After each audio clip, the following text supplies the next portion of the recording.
Deep in Afghanistan, the Taliban ambush a US Navy SEAL team who are now in mortal danger.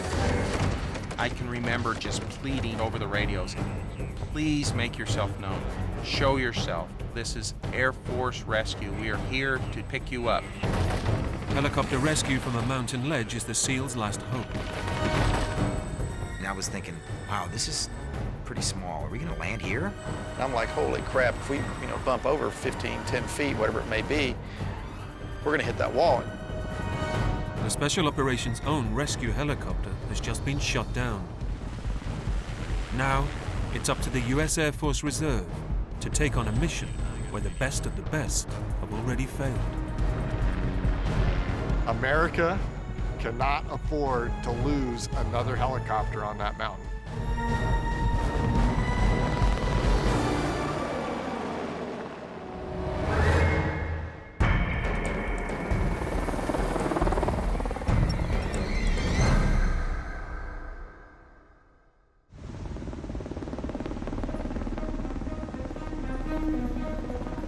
High above the Gulf of Mexico, a US Air Force Pave Hawk helicopter is low on gas.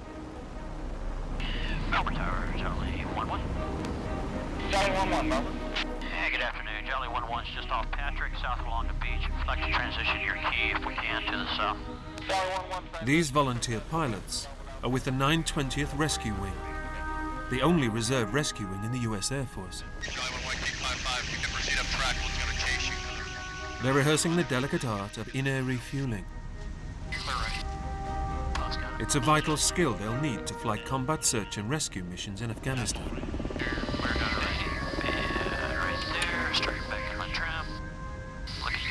I came in the Air Force 23 years ago to be a rescue helicopter pilot. That's been a dream of mine even since I was in high school. Everybody has their choosing in life, and that's just something that I wanted to do. 1155, they're ready for a disconnect. Okay, going now for disconnect. Today, Jeff McCrander is commander of operations in this unique aviation unit. For several months of the year, they fly active duty in war zones before many of them return to their civilian jobs.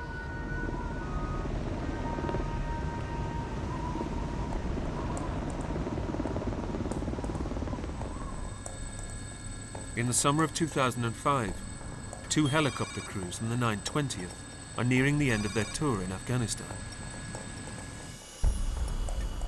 We'd have maybe a couple, 2-3 day turnover and then be home, and we already had plans for the 4th of July and parties, and unfortunately none of that happened.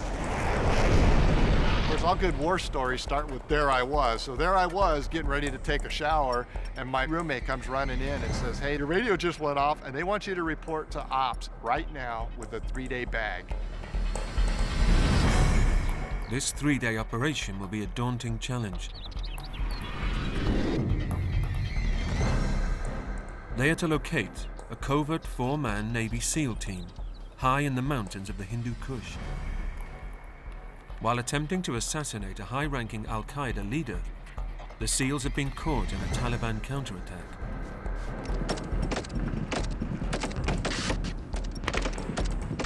Finding themselves completely surrounded, they call for help. A Chinook, packed with Special Operations troops, sets off to extract them in broad daylight. Just as the helicopter makes its approach, a rocket-propelled grenade bursts through the open rear door, exploding the fuel tanks. Everyone on board is killed. It's the single biggest loss of American life in the Afghanistan war. Reeling from this devastating blow to their rescue effort, Special Operations Command turned to the reservists of the 920th Rescue Wing for help.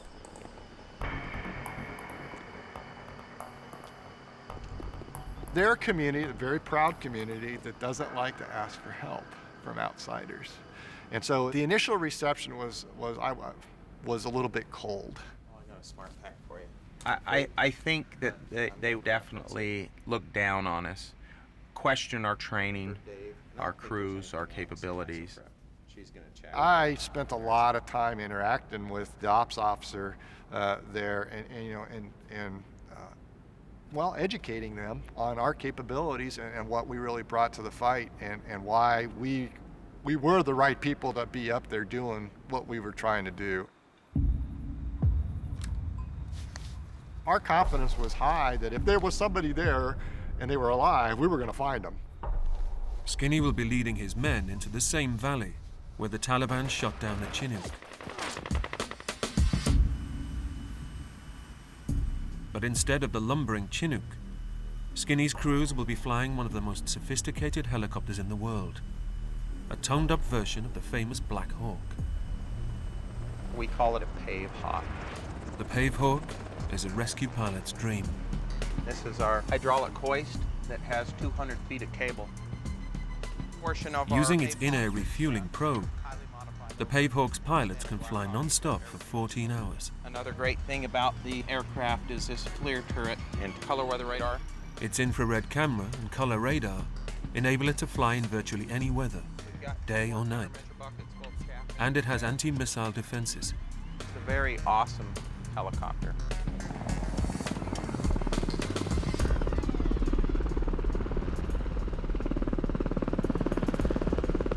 I like to think rescue really is one of the most specialized operations in the Air Force. I mean, based on our training and our tactics and that kind of thing.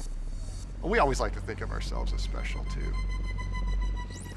Each rescue helicopter trains with a crew of 6.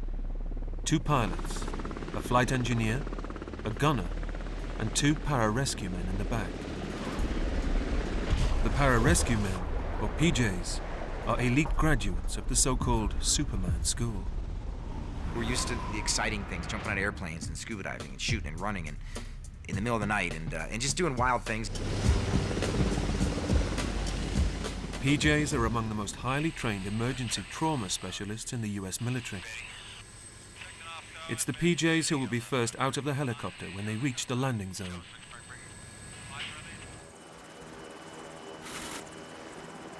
Shortly before nightfall, Skinny's 2 crews set off for their search for the SEAL team, but they have limited information on where to look. This dangerous mission will test their skills to the limit. Combat rescue missions are preferably flown under cover of darkness. By hugging the ground at night, it's almost impossible for the enemy to see or hear them approaching.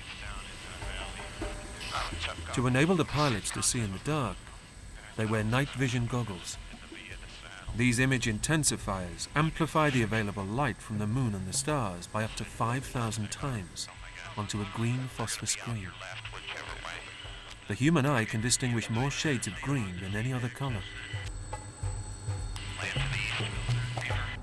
With the goggles on the helmet and in, I'm going to get the diopter setting. When I first started flying goggles in pilot training, it was very difficult to try to look through what I envisioned as toilet paper tubes. You have zero peripheral vision. You constantly got to keep your head on a swivel. It just was difficult. As you can see, they're out away from my eyes. But over time, as you got more and more goggle experience, it starts becoming second nature. And now, of course, we don't even think about it. If it's cloudy or overcast, they can also use their infrared camera to navigate the mountain passes at night. It detects heat, even when there is absolutely no light. Having been baked all day by the sun, the ground registers as a glowing image in the cockpit.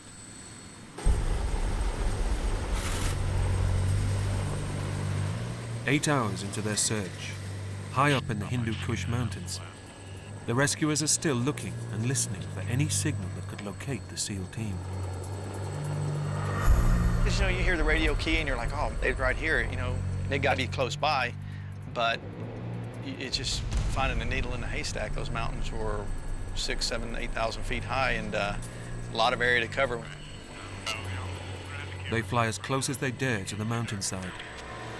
The faint clicking on the emergency frequencies suggests someone down there is trying to make contact.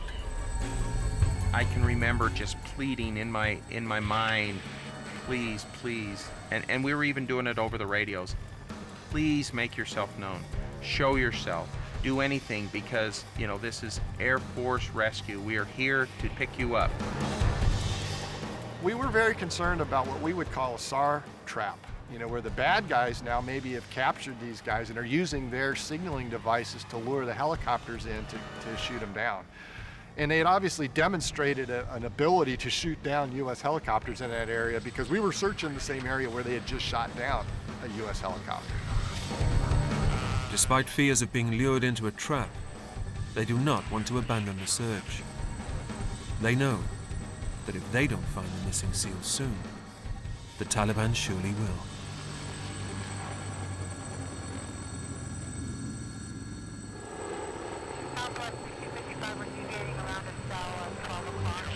It's been a long night for the combat search and rescue crews. After hours of searching, they've still not made contact with the missing SEAL team. They return to base before sunup takes away their cover of darkness.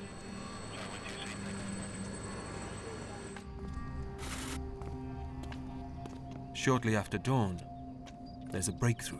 Stop right there. An old man arrives at a remote Marine base with a handwritten message from a Navy SEAL.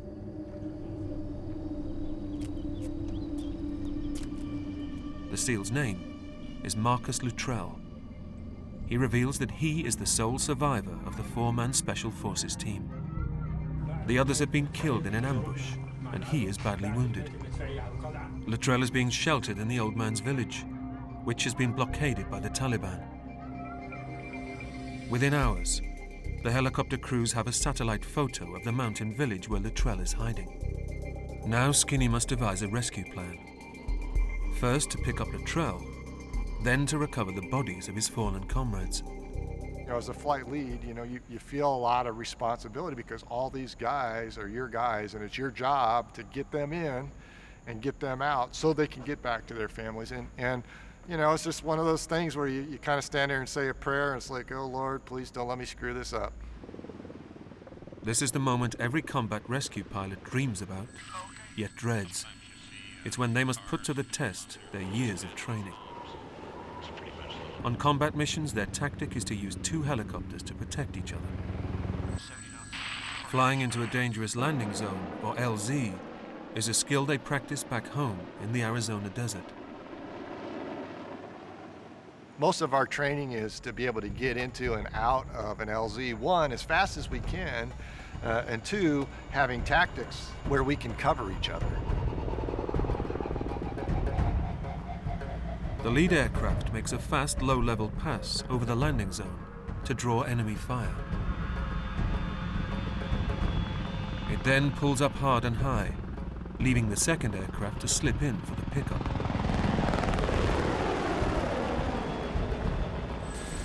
LZ in sight. Next visual. Pilots controls. Pilots controls. On the approach, crew.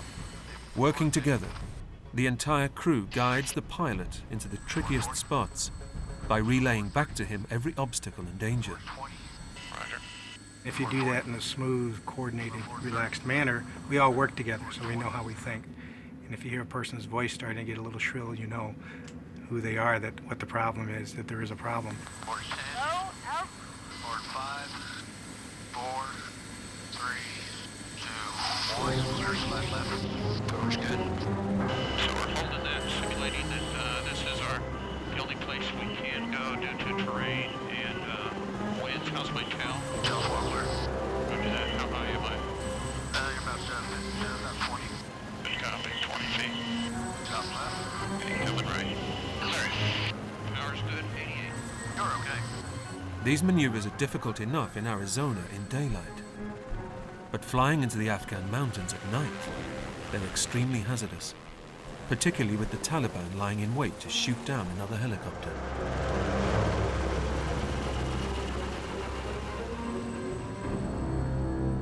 On this mission, Skinny decides he will go first in the lead helicopter and drop a glow stick to mark the landing zone. For Spanky, this is the first time he hears that he will be landing in the second helicopter to pick up Luttrell. And that's when my heart sank. My comfort level shifted, if you will. Now I frantically started paying more attention to the brief, looking harder at the landing zone. We couldn't really tell the angle. We didn't really understand the sheer steepness of the terrain. For some of the Pave Hawk crew, it's their first deployment with combat search and rescue. They seriously underestimate the challenges that lie ahead. One of our senior gunners came up to me and he was like, "Do you know that some of us wait our entire careers for one of these?" I had no idea what he's talking about. I was just going back to get a couple pairs of underwear and toothbrush and toothpaste, and I really didn't know what I was getting into. Piece of cake. Not gonna be a problem at all because it looked like a big football field. We're like, hell yeah, we'll come in and do a run-on landing. We just figured, hey, it's just not a big deal. For the more experienced crew members, the fear of failure is all too real. You start thinking about your family, about my 4 little boys at home and my wonderful wife, and just saying, you know, if not just for them, don't screw up.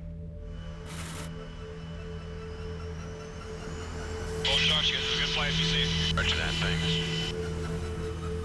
Now I know the route we're taking. I realize where we're flying through. We're flying in the same area, the same valley that the Chinook had just recently been shot down.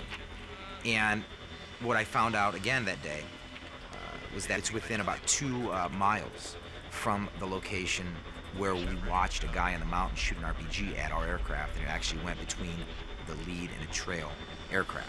So the RPG went right in the middle of our 2 aircraft, and I'm thinking to myself, wait a minute, they've shot at us once. The next time they shot at somebody, they shot them down.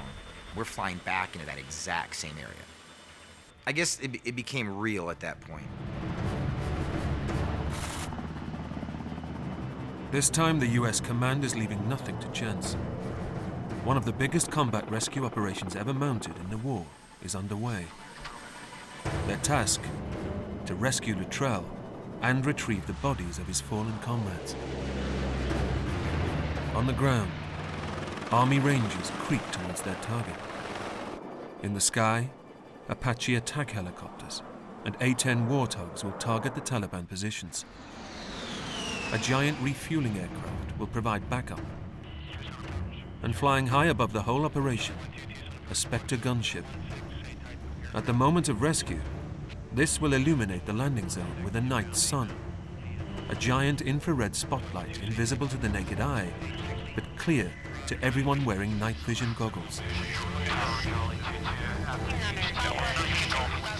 With so many people involved, radio chatter crowds the airwaves.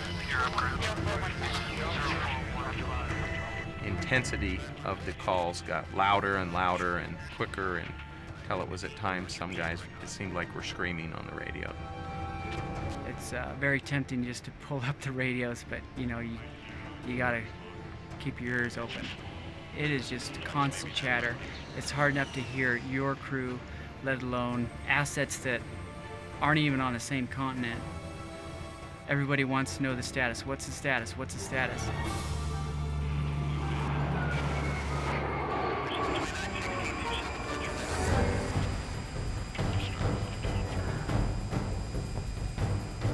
As the Pave Hawks speed on to their destination, one call penetrates the radio chatter.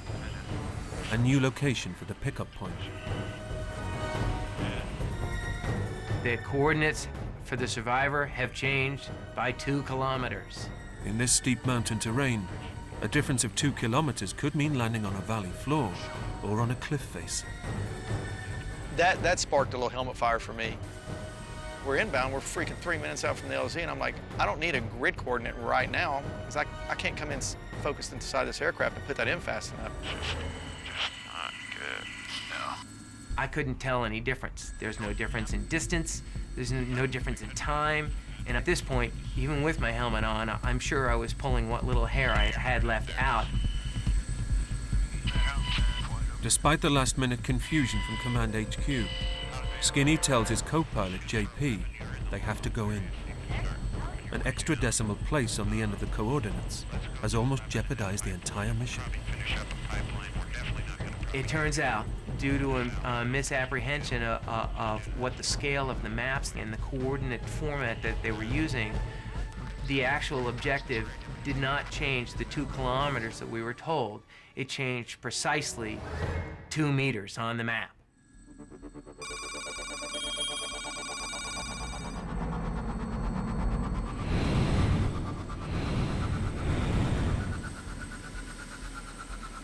Now Skinny and Spanky make their final approach. They turn off the main river valley and begin a steep ascent.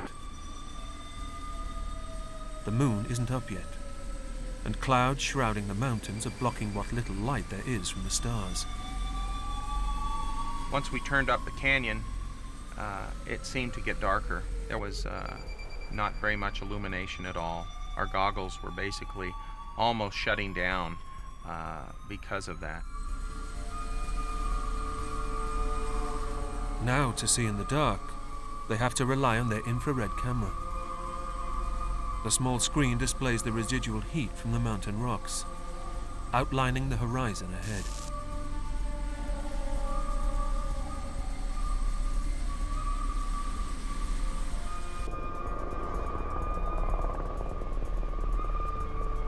We pretty much were hugging the terrain. Of course, we're climbing now because we've been in a river valley and we're trying to climb up to the elevation of where the LZ was.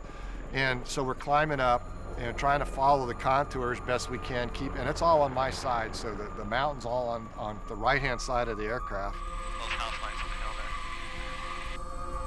there. Got it out there, 10. Roger, we're visual in our high block. But then as we got closer, we started seemed at first like lightning, but we soon realized it wasn't that. 10 seconds. They're covering the sound of our rotors with large gunfire, U.S. Friendly gunfire. You can see some of the rounds impacting the ridge, about a mile off from where we were. Left side. Below them, a battle rages between U.S. forces and the Taliban. The valley is alive with infrared marker strobes. These bright pulses are only visible with night vision goggles. Every ranger on the ground and U.S. aircraft in the sky identifies themselves in this way. Everybody in their right mind is turning on their strobe light and saying, "Hey, I'm a friendly, don't shoot over here." IR strobe looks a lot like, muzzle flashes. It's really hard to keep your calm and not be trigger happy. They are entering a dangerously hot war zone. To reduce the risk of being hit by enemy fire, they begin evasive maneuvers, yanking and banking through the twists and turns of the valley. But as they climb higher up the mountains, the air becomes thinner, so the performance of the helicopter's rotor blades is drastically reduced. The only way to maintain their roller coaster ride is to lose weight. And the only way to do that is to dump fuel. So I opted just to dump fuel where we were going, and unfortunately, it wasn't unpopulated. The local Afghanis actually sleep outside during the summer months,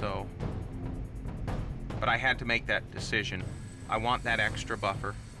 And I remember saying as my co-pilot reached up to flip the safety wired thing, this is for Penny and the boys, I remember. As Spanky scans ahead, the strobe flashes continue to pepper the mountainside. This is really bad. It's scary dark, but at least the landing zone's going to be illuminated. But there's no sign of the spotlight Spanky is expecting. The infrared night sun on board the Spectre gunship cannot burn through the cloud layer to illuminate the landing zone. And I remember the gunship very loudly screaming, "Halos, negative burn, negative burn." The helicopter's landing zone is shrouded in total darkness.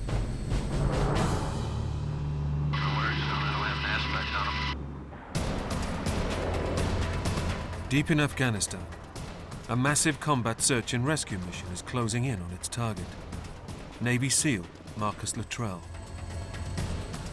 On the ground, a battle is raging between US forces and the Taliban. In the air, the helicopter pilots have a problem. On their final approach to the pickup point, they're flying blind. The Spectre gunship, flying high above, is still unable to shine its infrared spotlight through the layers of cloud. Flying much lower, the A-10 Warthogs begin attacking the Taliban positions.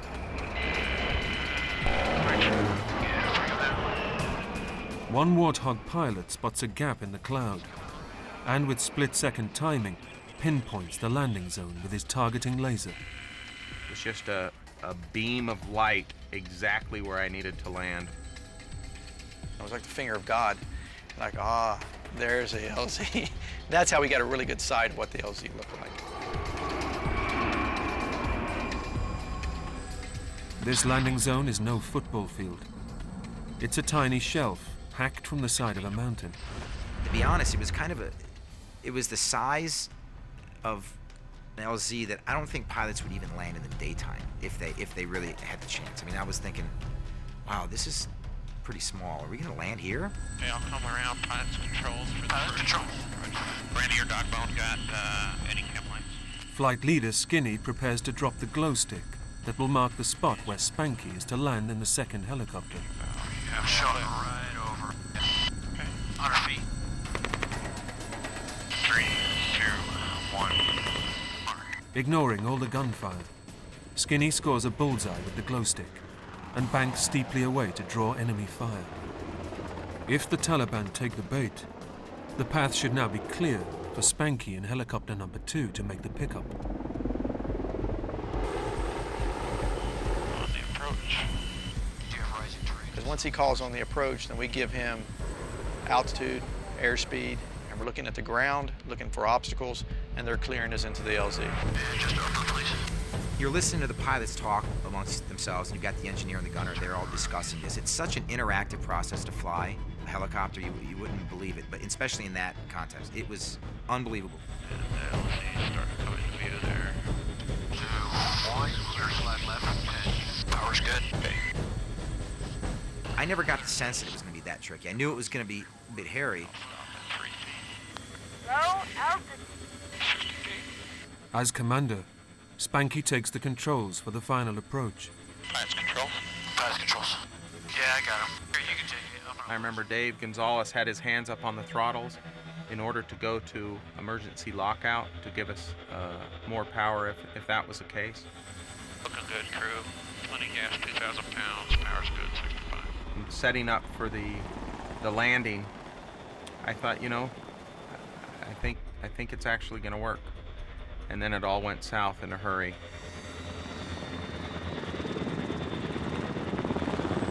You can feel the pitch change. You can feel the pitch in the blades. You can hear the engines.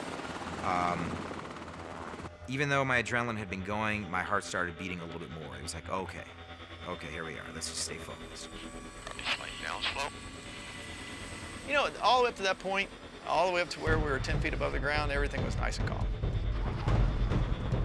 430. 420. 4, 3, 2, 1. And then, brownout. In the last seconds of the approach, the downwash of the rotors whips up a blinding cloud of desert dust. And that's probably a helicopter pilot's worst nightmare.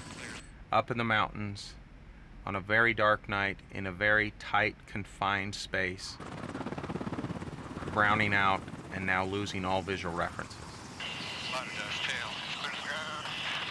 Now I can no longer see the strobe lights on the LZ. And if I can't see the strobe lights on the LZ, the pilots can't see the strobe lights on the LZ. And that becomes a problem.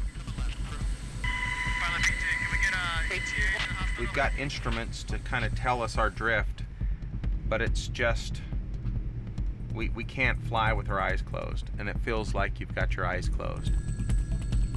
If I was drifting and tried to bring it down on the ground, my tires would hit, and I would inevitably, most likely, roll over. In a brownout, It's hard to tell whether the helicopter is drifting to left or right. A pilot landing blind on an uneven surface risks rolling over. The first wheel to touch the ground becomes a tipping point that can trigger disaster.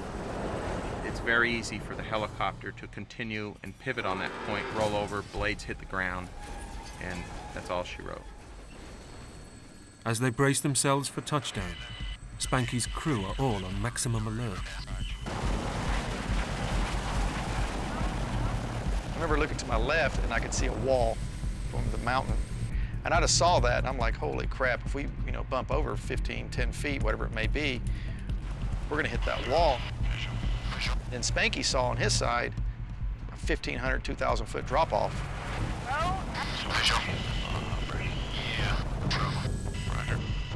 On a narrow ledge in a brownout, there's little room for error. I started drifting, unfortunately left, towards the rock face, where my rotors would hit and inevitably crash, and then we'd have a bigger problem on our hands. I told the guys in the back, I'm like, if you guys are praying, guys, you might want to pray now. Being in the business as long as I have, I know that helicopter crashes are nasty, and there's one thing you can do to kind of maybe save yourself, and it's lay down. So at that point, I figured we're gonna crash. By now, Spanky should be safely on the ground, but he's still hovering blind in the dust, completely dependent on directions from his crew.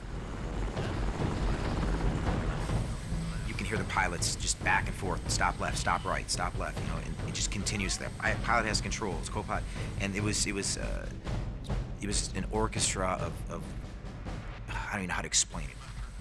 I had noticed the tail had gotten somewhere between 2.5 to 5 feet of some of the trees.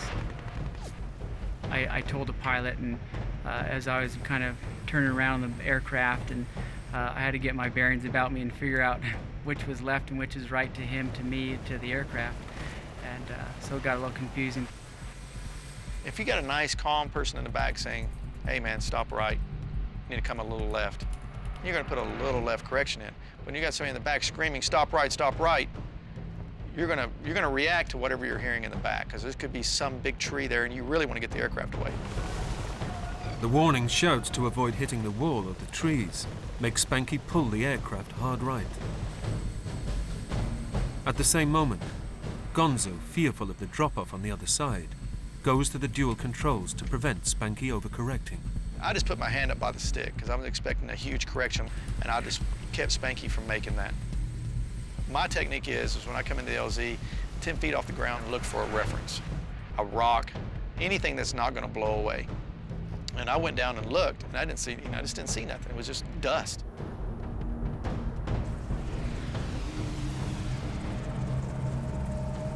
Things started going in slow motion. I knew we were going to crash, and I knew I was going to let everybody down. Everything starts rolling through your head. Mission preparation, your family, your kids, and just the sense of grief and failure, like we came here to pick this guy up that needs our help, and now I'm going to crash and roll down the mountain. But right when I felt that all was lost, when the dust cleared just enough, I couldn't see the ground, I couldn't see the rock face, I couldn't see anything, but that terrace that was on my left side came in front of me, and about 50 feet, 40 feet off my nose, I could see what I could describe as a hanging pot as a child on our back patio, where my mom had these pots that hung out on our porch, if you will, and the plant would just drape off of it. And when the wind blew, the leaves would rustle and stuff. And that was the only thing I could see. I couldn't see the ground, I couldn't see the village, I couldn't see the rock wall, I couldn't see anything but this blowing bush. It was a hover reference that I had that could tell me left or right or up or down, and I instantly was able to get control of the aircraft into a solid hover.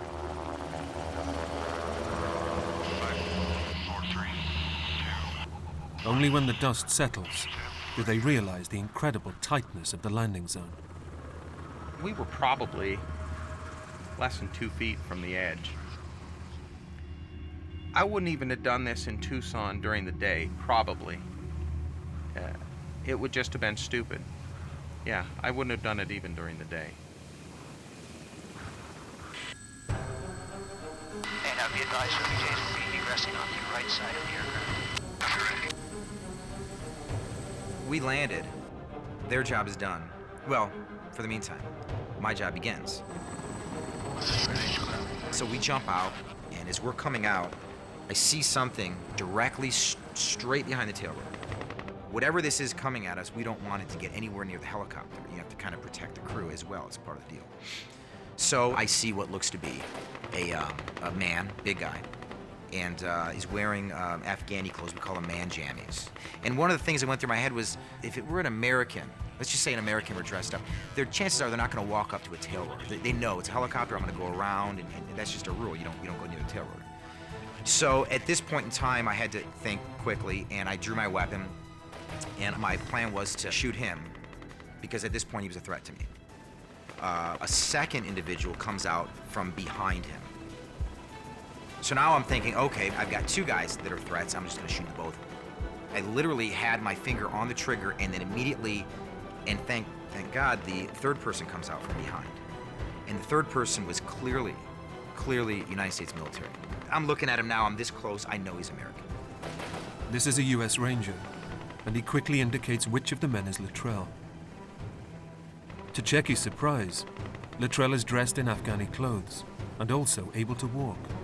I immediately, instinctively, go into an authentication role. And one of the things I'd memorized was his favorite superhero was Spider-Man. He also had his dog's name. Now, I really only needed to ask him one question, but I went ahead and asked him both. But anyway, I asked him, what's your favorite superhero? And he looked at me like, what? What are you talking? Oh, yeah, I know, okay. He told me it was Spider-Man. Excellent. Same with me. It's my favorite superhero as well.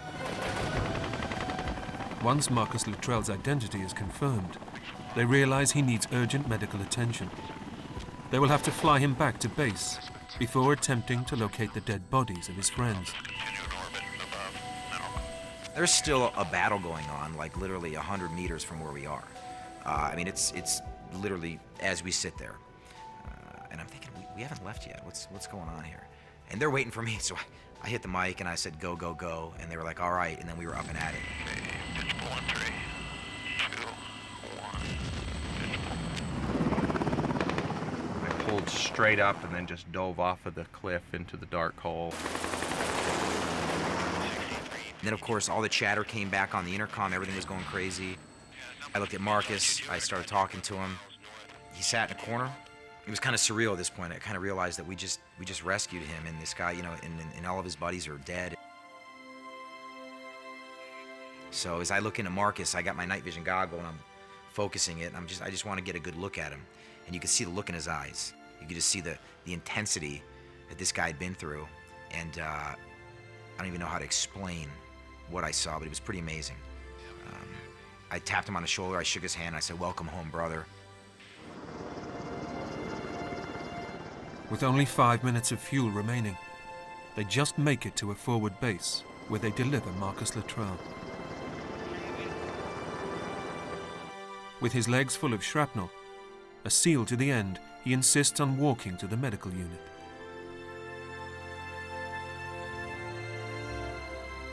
We landed back in Jalalabad, and I'm just like, man, just looking at Spankin' like, oh yeah, man, we did it, we're done. That's when everything started hitting me.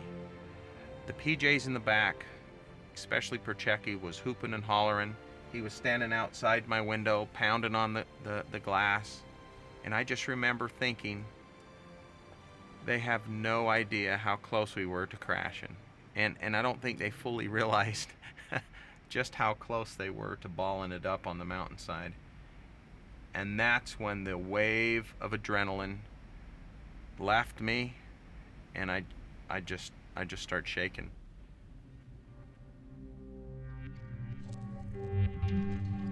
Spanky's thoughts are now 7,000 miles and half a world away. all I wanted to do was talk to my wife, Penny. It was Saturday morning for her, and she was at the fabric store buying fabric for curtains. And it was just so amazing to talk to her and hear her voice and let her know that I was safe. And she said, "Did you just do what you've been training for over 10 years to do?" And I kind of got emotional, and I told her to stop it. There's guys right outside this tent that whatever, so I'm wiping my eyes telling her I'm all fine, but it was a great feeling to know that I did do what I'd been training to do for all those years, that a lot of people don't get that opportunity. For Skinny and the men of the 920th Rescue Wing, there is one last job. Somewhere on that black mountainside lie the bodies of 3 Navy SEALs. To bring them home, the rescue crews will fly into one of the most hostile environments they've ever encountered.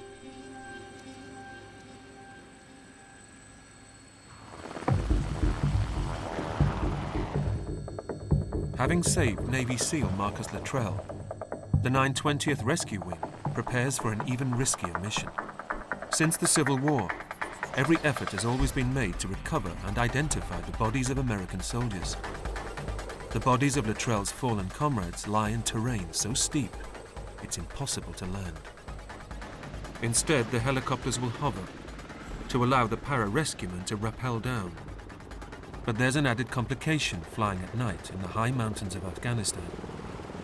The air is so thin, the rotor blades do not generate enough lift to allow the fully equipped rescue helicopter to hover. This becomes particularly acute when attempting to hover over a steep slope. Hovering near a flat surface causes the flow of air through the rotor disc to slow down. Known as ground effect, this makes hovering easier.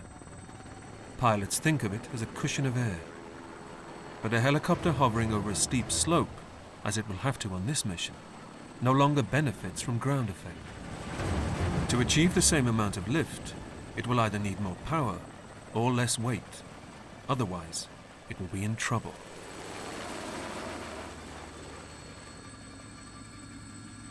Before they take Checky and the para-rescue men back in again, they'll need to drastically reduce their load. How do you lighten these helicopters? Well, you take these big heavy fuel tanks off. You take these big heavy machine guns off. We thought it just might work. They pulled everything off of that helicopter that wasn't nailed down, and they pulled off some things that were nailed down. I made the hard call to say, we're gonna pull all the weapons and ammo off too. I was like, what? What do you mean you're going to take the guns? I was told in tech school that when you deploy, you'll never take your hand off the weapon. Well, that didn't really work out so well. I even went so far as to remove the body armor in the back of my vest, just because that's really heavy. Of course, I didn't tell anybody that, because that's a no-no. At their pre-flight briefing at Bagram Air Base, a senior officer reminds Skinny of the fate of the downed Special Forces Chinook. He basically said, America cannot afford to lose another helicopter on that mountain. I mean, those were his words to me. Where we were going in, the 47 had crashed just on the other side of the same mountain that we were about to go and hover on. This time it's Skinny who'll be making the pickup. In the middle of the night, they fly out to the place where US Rangers on the ground have found the bodies of the SEALs.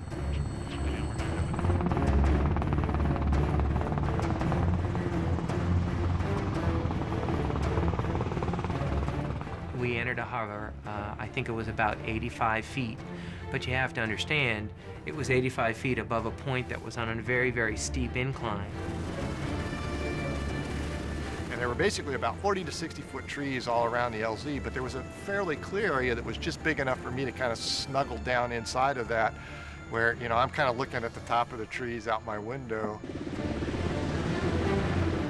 So here I was looking straight out of the aircraft, trying my best to keep Skinny away from drifting towards these trees as he's getting calls from both crew members in the back as to exactly where to place his hoist hook.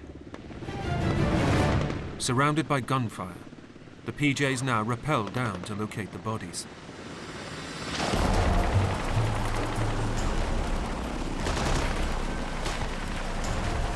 So you're on the side of a mountain with night vision goggles, and you're trying to tie knots, and you've got gloves on, and you're trying to negotiate rocks. Then you get to the site where the body is. You've got to tie in. You hope that you're able to secure the body so it doesn't, it could literally fall.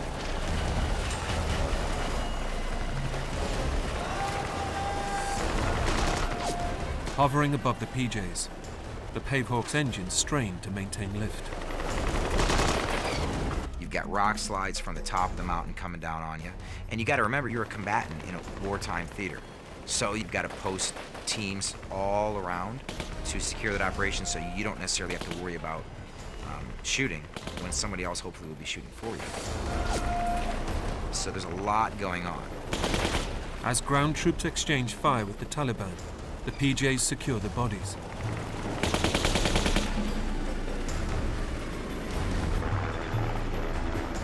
It's time to bring the last men home and lay them to rest. Tower Charlie 2-2 at the HTA Gulf Links departure. I realized halfway home, it's 4th of July, and I said, you don't get much more patriotic than this. Someone, I wish it was me, but it was not, had the forethought to take 2 American flags. It was a wonderful touch and a wonderful service that these guys did, covering the body bag with the American flag to hail them appropriately. That was a pretty emotional moment to realize that what we had just been through, these guys had been through a lot more, obviously, and paid the ultimate price for their activities. But I mean, here we had just gone through all this stuff to get these. And I mean, it was kind of an emotional breather.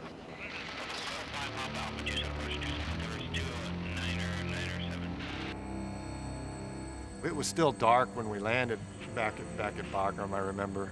And of course we landed and we taxied in. And there was a group of people that were standing around. And I remember these folks, basically when the doors open, they all snap to attention because they see the flags there.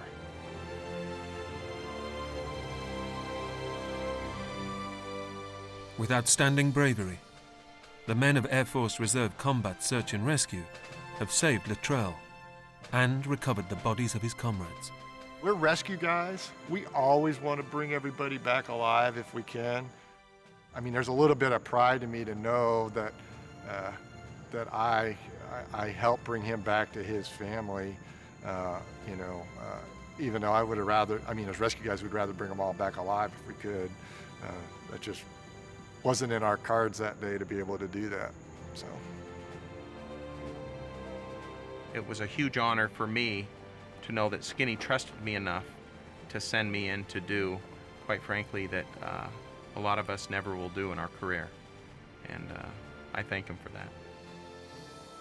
Even as mere reservists, even as guys that spend most of their time, at 30,000 feet rather than 30 feet in the air, even as guys that are more often concerned with peanuts and Dr. Pepper rather than getting a guy out of a combat situation, when we're called upon, we're just as capable, just as effective as any active duty unit could possibly be.